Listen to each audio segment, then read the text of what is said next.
NASA 557, contact tower 128.15. Caution, caution. Manual, fuel, manual, fuel. I'm John Golia. I'm Greg Fife. And I'm Todd Curtis. And we are the Flight Safety Detectives. Between us, we have over a century of aviation accident investigation and safety experience to draw on as we discuss issues that affect all of us. So we are qualified to share our perspectives on accidents and incidents and what can be learned from them for the future. We're proud to say that we have two sponsors that really relate to the topic of aviation safety: the Professional Aviation Maintenance Association, or PAMA, and Avemco Insurance. Later on in the show, we'll tell you how you can get a 5% discount on your insurance just for listening to the show. We don't just dissect the official reports. In every episode, we identify safety issues and take the mystery out of accident investigations. So maybe pilots and their planes can have safer flights ahead.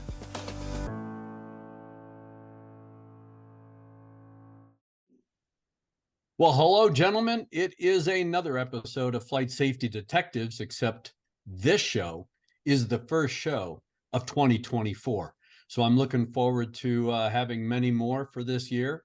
We're starting off today with an accident that just happened in the news, and it involves an Airbus A350 aircraft that unfortunately struck a Dash 8 that was on the runway in Japan. So without further ado, because we have a guest with us today, and I'd like to have you introduce Jack. All right. With us today, we have Jack Kreckie, a former airport rescue and firefighter from Boston Logan Airport, a longtime friend of mine. And we brought him in today to pick his brain and his expertise. He's been retired from Boston's Logan Fire Department, and he's now been engaged in various places around the world in airport fire and rescue. And he's a wonderful source.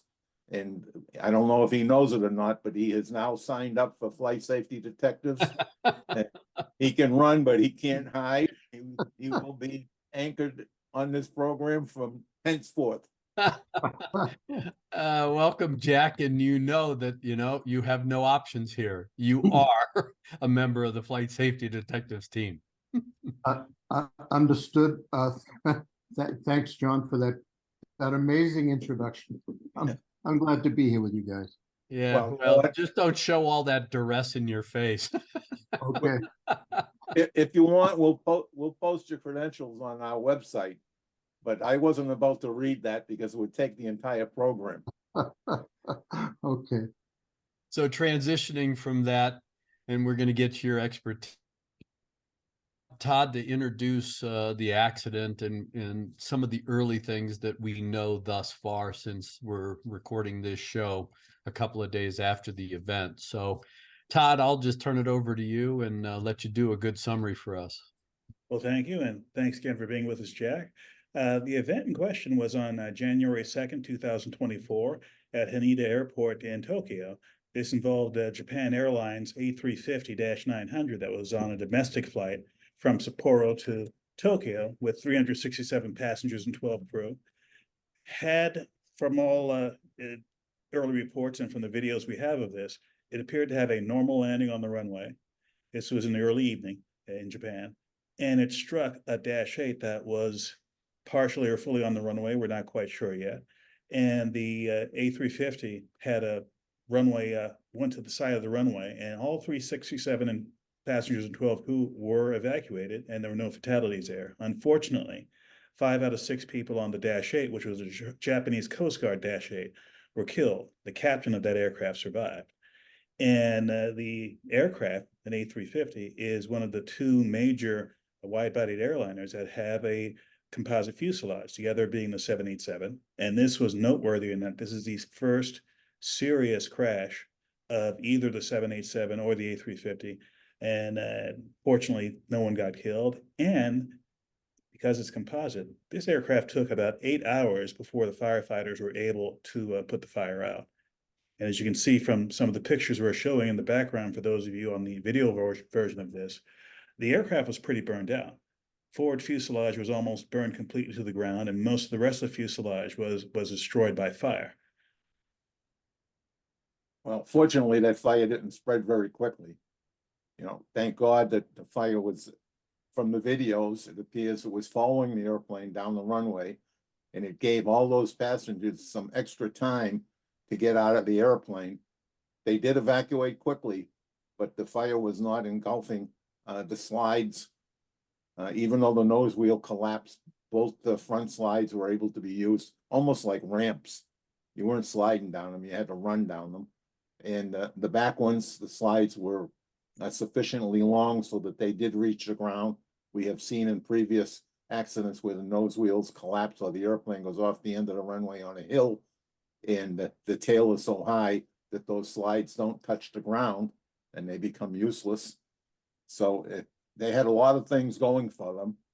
Prior to the pandemic, I had the occasion to fly on Japan Airlines domestic flights, and my recollection is that there were no monuments in the cabin. And by monuments, I mean lavatories, galleys, coat closets. They're outfitted with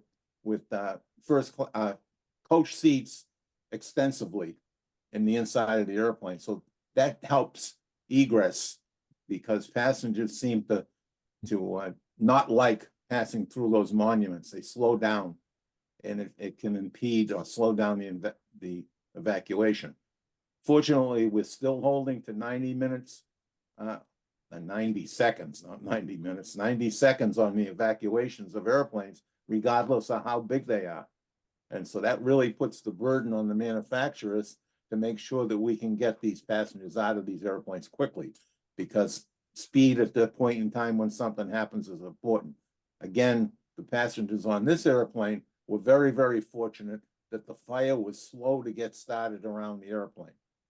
And it allowed the chutes to be used to get them out. And you make a good point, John, and you know, there's a lot of video floating around right now, both in the media and of course on the internet, and there's stories that conflict with each other. Some people said the fire started immediately. It was heavy, thick smoke in the cockpit and in the cabin area. But then there are some passenger videos floating around where, yes, there is smoke in there, but it wasn't heavy. It didn't really obscure visibility until, of course, it became fully engulfed. But by then, a majority of the passengers had already evacuated. So I think from an investigative standpoint and those lessons learned and what we can really develop out of this particular accident is putting together a very good timeline as to when that fire actually broke out. We know that it was on landing, but the residual fire burning under the aircraft, how much time before burn through, what were they so orderly, because it's evident they were orderly to get out in a very short period of time. All of those positives, what did the flight attendants do to ensure that those folks evacuated? Because like you said, time is really money as far as getting, you know, passengers off the airplane with minimal injuries or no injuries. And of course, looking at the fire, was the composite material of the aircraft fuselage itself and other parts of the structure, was that a positive or a negative? Because we saw that, of course, once that fire breached the hull, that entire airplane was an inferno. And we've seen similar accidents. You were out in LA when USAir landed on a regional airplane. And yes, there was a post-crash fire, but it didn't do the amount of destruction that this particular airplane suffered. And the fact that Todd brought up that it took them over 8 hours to extinguish this fire, pretty much a lot of it is due to that composite material and some of the other magnesium parts that are on airplanes. And, you know, using Jack and his expertise, fire departments, is there a universal standard around the world for not only fighting, of course, this aircraft fire, but now with these new composite structures? Has there been a change in philosophy on how to fight an aircraft fire like this? Greg, what Composites has done for aircraft rescue and firefighting, we call ARF, is it's increased the ability, it's increased potentially the survival time by increasing the burn through time of the fuselage. So until that aircraft burns through, until the heat and products of combustion are inside the airplane, that gives us time to get there, to get set up, to establish an initial incident action plan, to get an eye on what's happening, what direction the passengers are going, are they coming off, doors open, door closed. The composite materials really are not a hindrance to extinguishment. We had some concerns initially before we had time to practice as to whether we could pierce them as easily with our piercing applicators that will allow us to push a nozzle with a point using some type of force, usually hydraulics, to get inside the airplane and discharge agent when that's appropriate. But we can pierce composite just the same as we can pierce duraluminum and other skin materials on the aircraft. When you ask about universal, the only thing that's universal is the initial concept that what we're trying to do is open up evacuation paths, exit paths, and then protect the occupiable portions of the fuselage. So if we don't know what's inside, we look at it and say, well, there's room in there for people to be, then that's what we want to protect.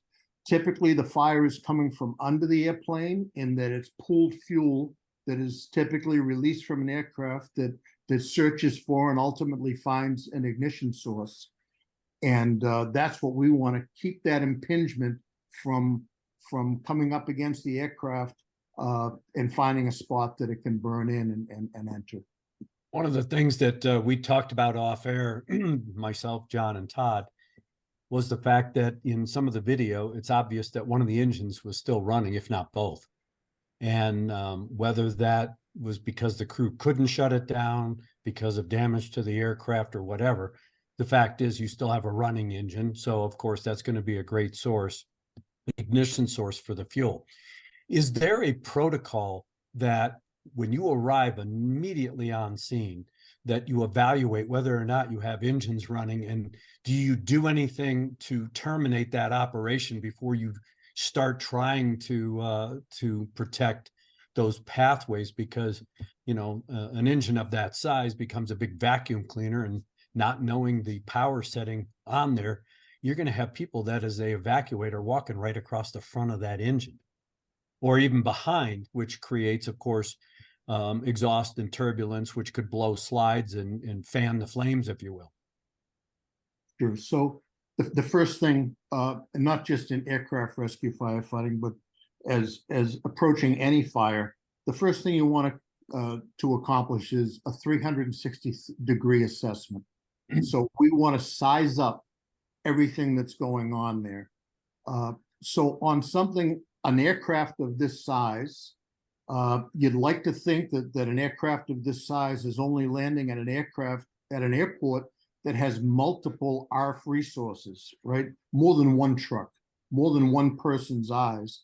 And when we arrive at an aircraft accident, particularly on the runway, it's kind of ideal for us, makes it a lot easier. There's a plan. Each airport has got some type of an SOP that says the first aircraft is going to go to this, first crash truck arriving, our vehicle is going to go to this position. The incident commander has been determined, and then we make an assessment of all of those things.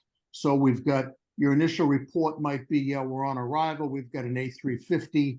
His gears collapsed. We got fire showing from such and such a location. Number one, our one door is open, slide is out. That whole broadcast, everybody is giving their assessment. The incident commander is putting all of that together and determining how we're going to handle the initial portion of this incident.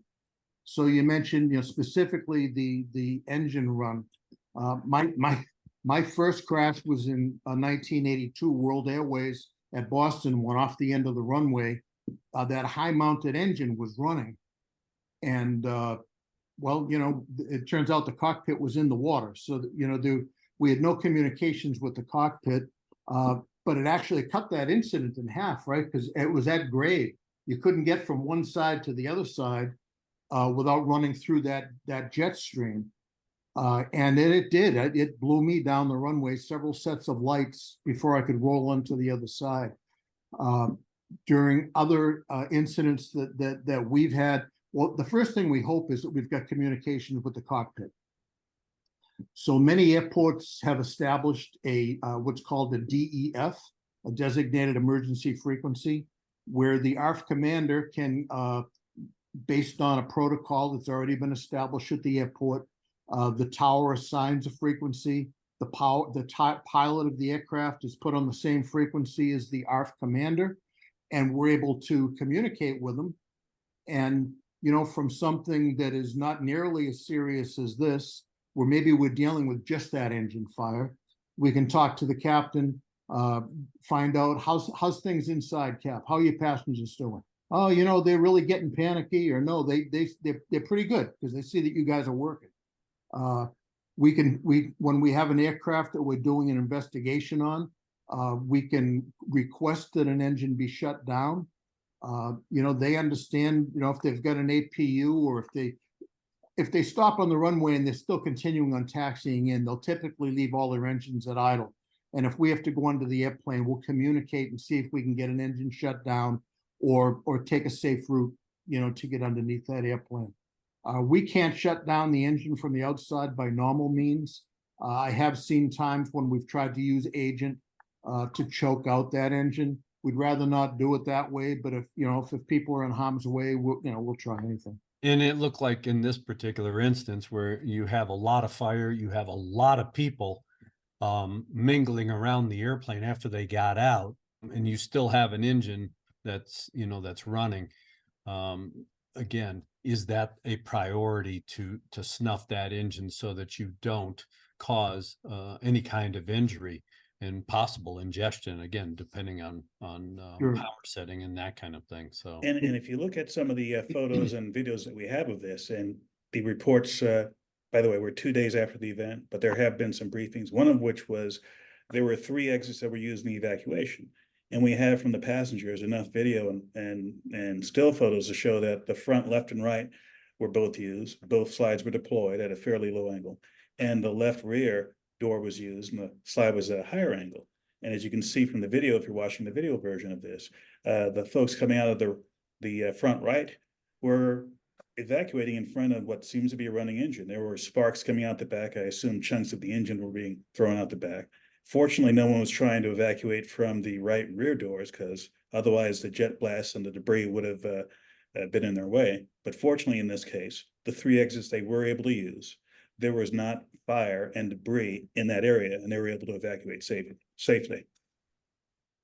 attack methodology. Okay, so now you got all these people out, and okay, you assume that hopefully everybody is out of there, that get out of there.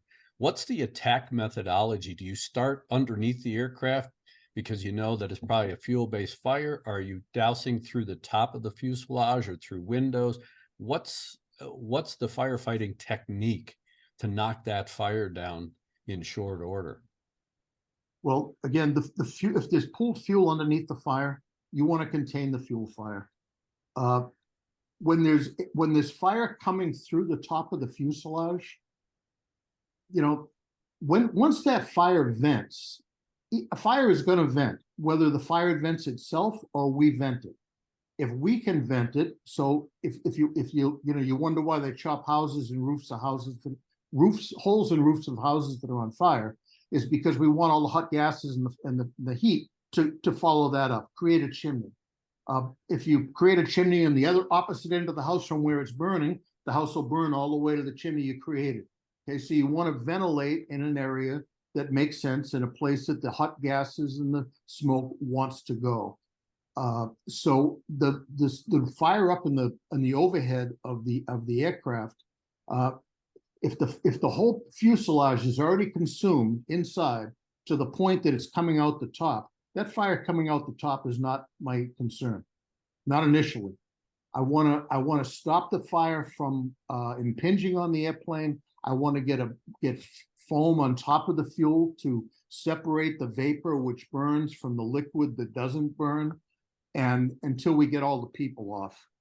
And that's the priority. Once the people are off, it's almost defensive at that point. If the plane continues to burn and nobody's at risk, well, I'm not going to put firefighters inside that airplane if there's nobody in there to risk them for.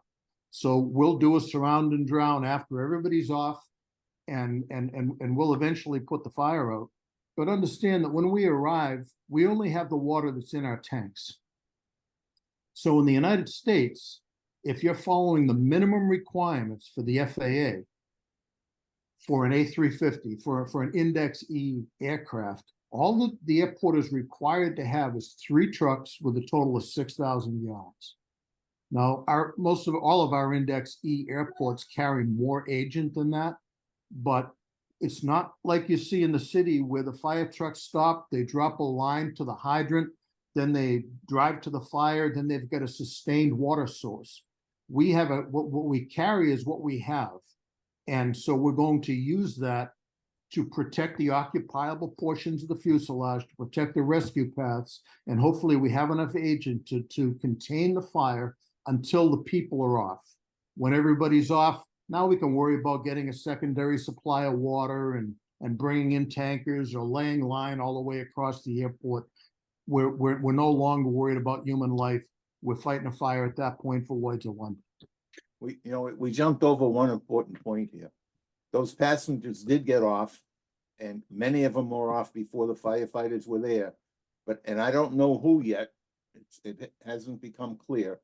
But somebody gathered those passengers together, put them in groups of 10, and marched them down the runway, all holding hands, so that they contain them in groups of 10, which means there was 36 plus groups, but they controlled the numbers and they controlled where they were. And I don't know who did that. Was that airport protocol, what it was, but it was very effective in getting those passengers controlled away from the airplane and in an easy way to account for 367 passengers. And so I think we need to look at that to see how that happened. And again, being very disciplined like that and people following, lockstep. Yeah, not in the US. Yeah, it'll be interesting to see how many of those people grabbed their carry-ons and brought them with them. Here in the US, that we've seen a lot of accidents where people are carrying their suitcases and everything else, thinking that their whole life is in that bag. And, that hinders an evacuation, slows things down. Is there a different level of discipline in this particular accident that we can learn from and then employ worldwide? One of the other things that we've talked about in John, when you were out in LA with the USAir accident, what were some of the firefighting issues that came up that either we've fixed over the years and incorporated, or they still exist? And Jack can chime in on why or why not we've changed techniques or responses and that kind of thing. Well, a couple of things that I know that changed out there. One was because of the FAA's procedures where they would allow airplanes to take off from midfield. And the reason why we do that is if you've got a small airplane like this is a Dash 8, and we have many small airplanes, commuter airplanes at our big airports, they would allow them to go out to the middle of the runway, something clear near the terminal, and take off from that midfield point. Well, the incoming airplanes are not looking for an airplane that far down the runway. They're looking at the end of the runway for their touchdown position. So that helps make it invisible. And that has been now not allowed by the FAA here in the United States. I just read the tapes, the transcript of the communications between the tower and the airplane, the Coast Guard airplane, and it appears that they also were not allowing a midfield takeoff. They were sending this airplane down to the beginning of the runway, the landing point on the runway. So I think that they've learned from that. The other piece that we learned, important piece that we learned in Los Angeles, was the coordination between the fire department and other groups on the ground. You know, one of the problems that the fire department had, it wasn't clear in the very beginning that there was 2 airplanes involved, because the 737 crushed and totally enveloped the little airplane in the fire, and it took a few minutes for them to realize that there was an airplane underneath it, and those people all perished. And it's, you know, it could any of them have survived? I don't know. And I by don't know. Los Angeles, you mean the 1991 runway collision at LAX involving a 737 with, I can't remember which airline it was, American? No, USAir. USAir, and USAir. a smaller regional Swear. aircraft and a Dash 8. It Yeah. was a swear engine Metroliner. And if you're watching the video, we pulled a couple of graphics from a person on Twitter, of all places. And I don't know if these are relatively the right size, but this person had 2 graphic representation of the A350 coming at you, one with the Dash 8 at like a 90-degree angle, and the second with them lined up with each other. And in both cases, it's clear that the diameter of the propellers was such it could have sliced into the wings. And also from the video that we have of the landing and the crash, looking at it several times, you can see the A350 coming in from the right. And there is an explosion at an area that had a group of reddish looking lights. I suspect that was where the Dash 8 was. And since I didn't see any landing lights on that, you can clearly see the landing lights in the A350. There was no landing light or anything like that visible on the surface. So either the Dash 8 was pointed away from the camera, or it was aligned with the runway and didn't have the lights on, which gets to your point earlier.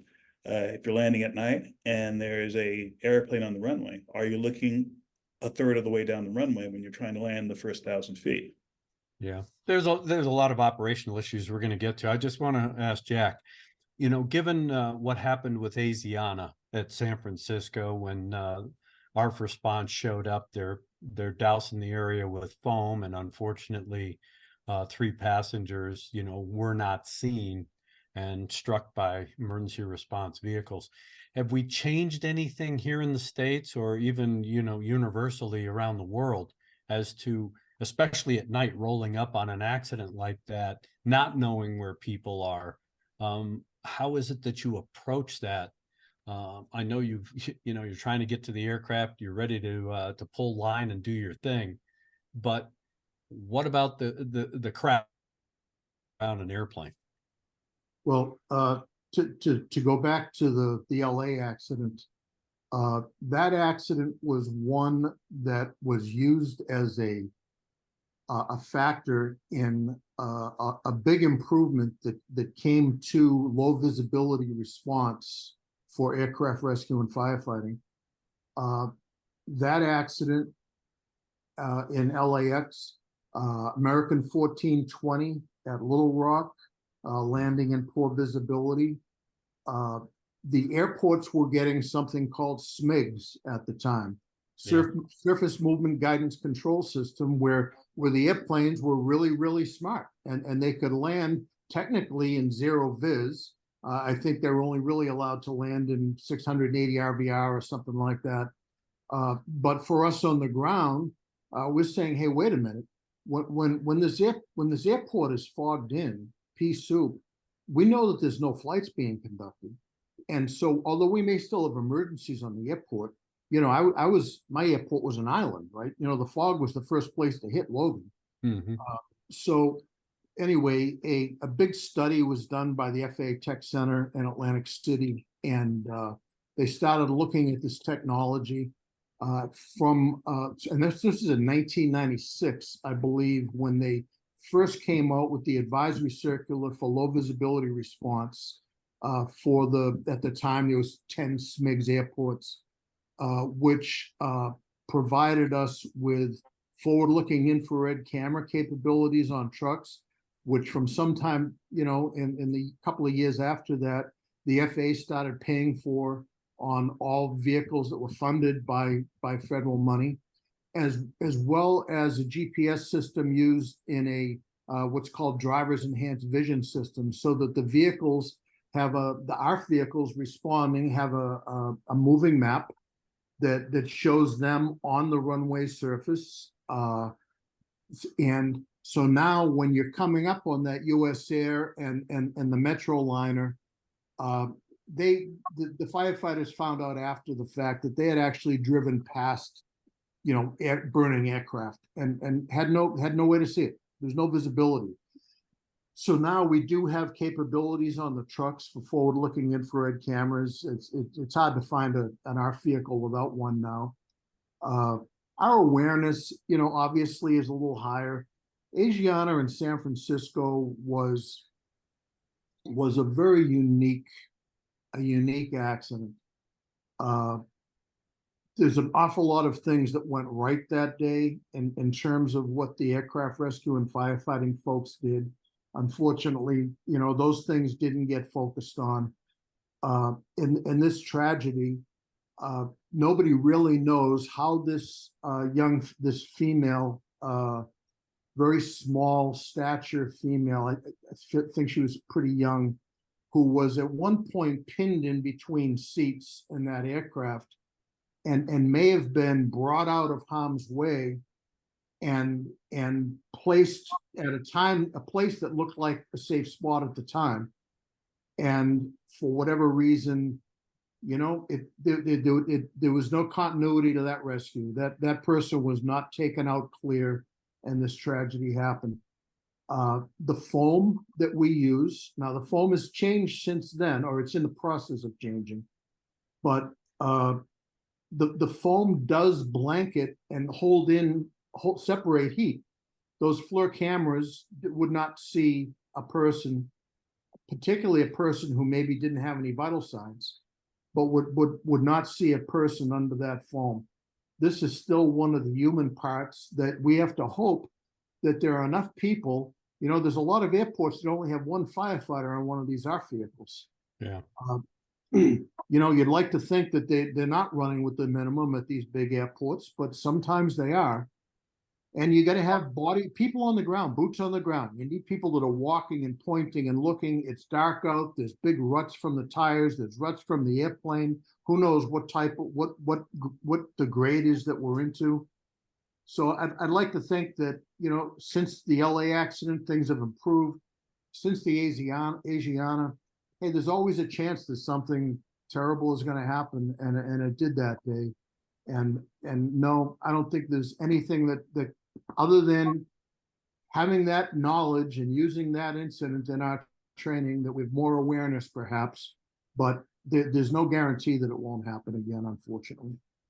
And Well, Jack, I'd like to, this is a great conversation. We're going to have more than one show about this because we're only 2 days after the event. There's all sorts of things we're already seeing from this. So I think it's a good time to close out this show, and there will be another one following up on this. And, Greg and our special guest, Jack, we usually have a next to last word section. And instead of me doing it, you can have the next to last word section in my place. I'll let you go, Jack, since you're the guest. Thanks, Greg. Look, all I can think of right now is that, in aircraft evacuation, I flew twice last week, and every time I fly, I get angry because I look around at all the people that are not paying any attention to the emergency briefing. When I hear a good brief, I take the flight attendant aside and compliment them and tell them, why I thought it was so good, and they always really feel, you can tell in their face, they don't get compliments a lot, and it's so important, because when the lights go off and the cabin's smoked out, if you haven't already done your plan as to where that door is and how to get out, you're going to struggle. And when you look at the demographics on airplanes, when I'm teaching, I talk to people and say, hey, look, my airport is Fort Myers. when I'm coming down to Fort Myers or I'm leaving Fort Myers during the snowbird migration, I'll sometimes see 13, 14 wheelchairs lined up at that door. Yeah. We have no emergency, we don't have handicap seats on an airplane. So where are they? They're in the aisles all the way along the airplane so that it's easy for them to get in and out. So the evacuation of that airplane is a big job. The flight attendants, 1 to 50 passengers, they can't do it. Pay attention, leave your bags behind. We've developed a motto that I haven't heard after this accident, and that is bag lives matter, because everybody's so worried about their damn bag that they're compromising the time and escape time of the people behind them. So, pay attention. We're all flight professionals. Pay attention anyway. Give that flight attendant your respect and let them know that you're paying attention and that you're somebody they can count on. Todd? Well, one of the things that helped us with this show was that there was a lot of video and still pictures taken by passengers who were involved in this.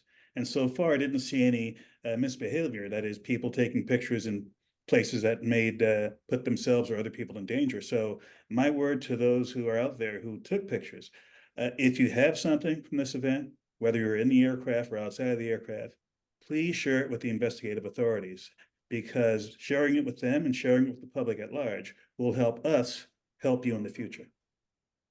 Great comments. One of the things that I'm preaching all the time about flight attendants, and like you said, Jack, they don't get a lot of credit because they're looked at as CSRs, customer service representatives.